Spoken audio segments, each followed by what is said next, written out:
Everybody, Tim here with today's episode of Picard, Season 1, Episode 10, at an Arcadia Ego, Part 2, the Season 1 finale. So, not really a big surprise, but I didn't like it. I'm sorry. I haven't really liked this whole season, the series in general. It's just not my thing. Now, a lot of people are really, really enjoying it, and that's great. I'm super happy for them, and I hope they enjoy it, because there's not enough things to enjoy out there. Me, I think I'm just too analytical. I'm just pulling it apart and being like, this is weird, like, and I mean, even with shows like Doctor Who, I do this with shows that have been on for a very, very long time, and you have this continuity, and I'm like, that's not quite accurate. So, it is what it is. Everybody's entitled to their opinion. This is just mine, and if you guys are liking it, I'm super happy for you. All of that aside. Kind of the same drill, spoilers everywhere. I'll go down like this episode, and then I'll kind of talk about the season as a whole. For one, I said it in part 1, I'll say it for part 2, Brent Spiner shouldn't have been in this. Like, I mean, I didn't like him. I mean, at this point, he has now played like 6 different characters. Like, he's played Sung in TNG, Enterprise, now this. He played Data, Lore, and before. So, like, that's enough of Brent Spiner, okay? We're done. This whole setup of his character, to me, would have been great for Bruce Maddox, to be honest with you. Because the only time we ever really saw him was in TNG, and he was like, Data's our property, he's just a machine. 30 years later, to have him reveal himself and be like, synthetics are gods. I would have loved it. Like, that whole just turnaround for a character, I think would have been really interesting. No, instead they brought him back, killed him off. So, to have, like, Brent Spiner come out and be like, hey, I'm another Sung. It's like, why? And so, to me, that was just build up for Brent Spiner to make an appearance. So, I didn't really like that. Picard in the captain's seat, the music playing in the background, make it so. Like, okay, all nostalgia. I'm kind of used to it at this point for this series. The Orchids were okay. It was more sad than anything. The 7 fight with the Romulan was good. Like, I liked it, and I thought it was interesting, but it was a little anticlimactic. For 7 to just, like, chuck her off the ledge, I was like, she's been, like, a really good villain throughout this whole thing. I kind of wanted more. I wanted more choreography. I wanted 7 to lose her shit. But I felt like it was just too quick. Just blink of an eye and it was over. So that kind of bugged me a little bit. I kind of enjoyed the shout out to the Picard maneuver where she's like, that's a real thing. He's like, yeah, Stargazer, long time ago. Get it.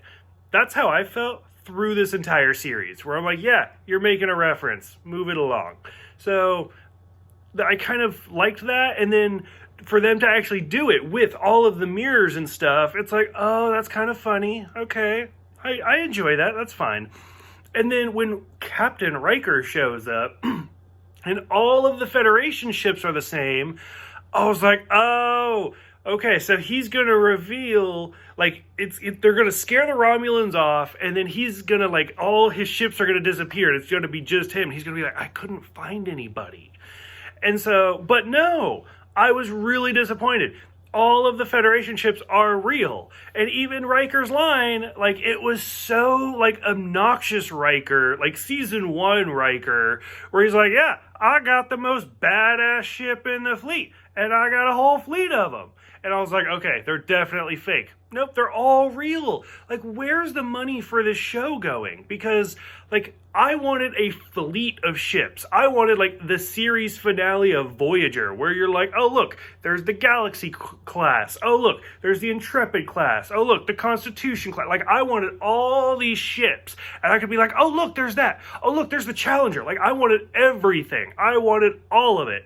No, they literally just took one ship, copy and pasted, like, 400 of them, and they're done. And I was like, what is that? Like, that's just lazy. And it's just, I don't know, it really disappointed me, because they had this big, badass chance to have a fleet of ships come in, and they just chose one over and over and over again. So I was like, it's really disappointing. I'm curious why Riker is still a captain. Again, I'm kind of reminded by, like, the speech from Kirk in Generations, where he's like, don't let them promote you. Don't let them transfer you. Don't let them do anything that gets you off that bridge of the ship. And so I'm like, okay, there's that. But while on the Next Generation, 30 years ago, Riker was offered his own ship like 3 times. And so now we know he was a captain at the end in Nemesis. And so between Nemesis and now, like, he's nothing. Like, he's still just floating around on some ship, like, semi-retired. So stuff like that kind of bugs me.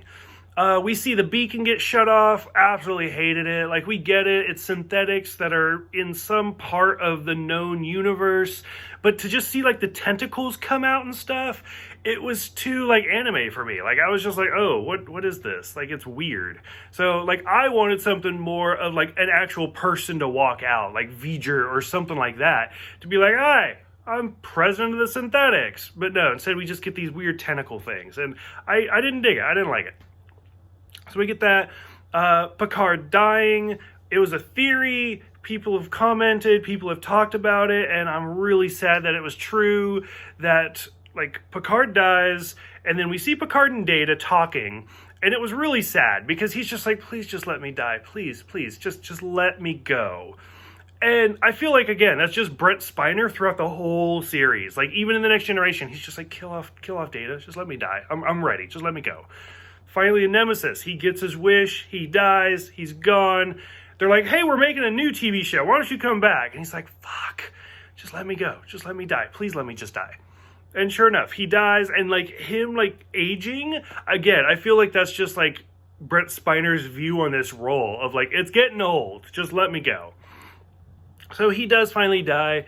And then they take Picard's consciousness and put it in an android. And we see a naked Picard stand up. And it's just like, why is this a thing? Because, like, we've had this whole 10-episode buildup of Picard is sick and he's dying. But now he's just in a new android body that doesn't have the capabilities of it, doesn't have the strength of it, not the immortality of it. He'll die in roughly 20 years, whenever he was going to die anyway. And now he can just live the rest of his life disease-free.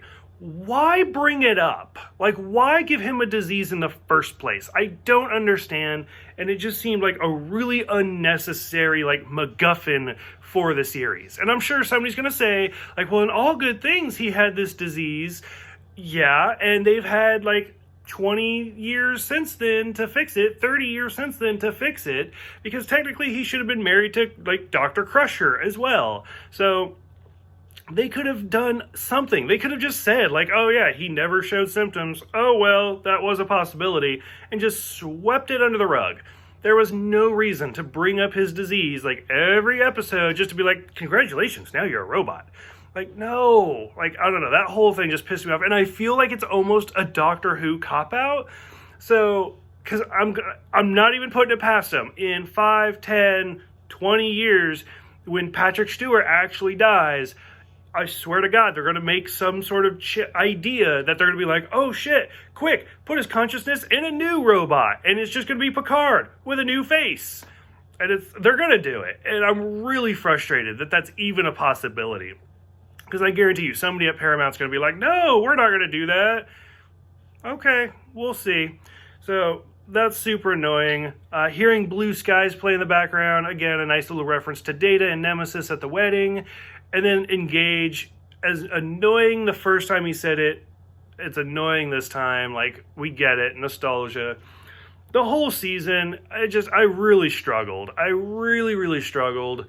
Like, I mean, these writers are making all sorts of money, more than I will ever see. So, like, who am I to complain? But, like, just to watch it and be like, why would you choose this over this? Like, what's the point of Ichib to kill him off? What's the point of Hugh to kill him off? What's the point of Maddox to kill him off? Why have Spiner in a 6th role? Just to, like, flush him aside. Like, all of these very, very odd choices. And I don't really understand it. And that might be my problem. Maybe they're playing the long game and it will all become clear.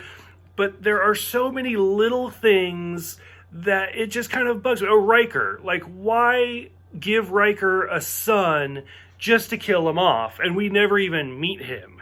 I mean, that's the second time Deanna's had a son die on her. So, like, it just seems odd that they make these little choices. So overall, the entire season, I really struggled with. just don't like it. I'm sorry. It's just not for me. Unfortunately, I will be watching season 2 because it does have Star Trek on it. Whoopi Goldberg is supposed to be back, although I'm terrified they're going to try to kill her off. And we'll see. Maybe it'll get better. Who knows? Thank you guys that have put up with me watching all of this. It's weird to, again, be caught up. So thank you guys, and I will see you guys next time for the Season 3 premiere of Discovery.